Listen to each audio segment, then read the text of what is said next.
Hello po sir, ako po si Emmanuel de la Cruz, One Foxtrot. Ipapakita ko po sa inyo ang example ng fractals. Ito po. Yan po, ipil-ipil po. Examples po ng fractals. At ito naman po ang example ng spiral. Ito.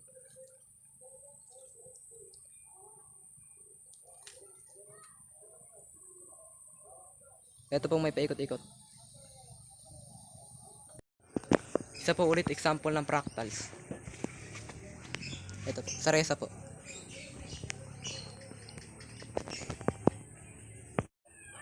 Fractals po ulit, ito po. Yan po siya.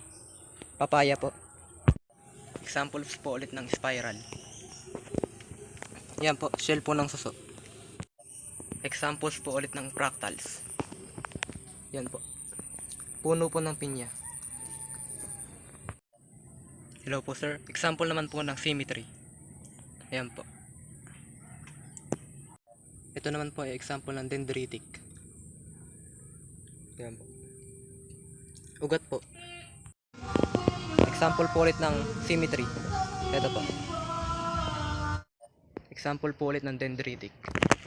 Yan po. Patay pong suha.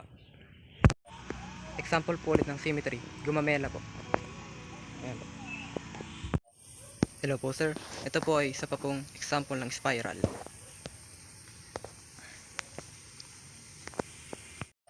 Hello po sir. Spiral po ulit. Ayan po.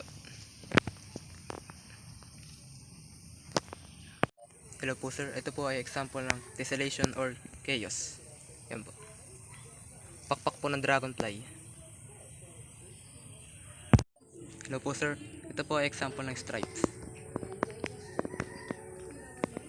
Yan po. Stripes po. Hello po sir. Ito po ay example ng spiral. Sapot po ng gagamba. Yan po. Ito po. Hello po sir. Ito po ay example ng symmetry. Okra po. Tapos ito naman po ay tessellation. Daon po ng mangga. Example naman po ng mga spots. San Francisco po.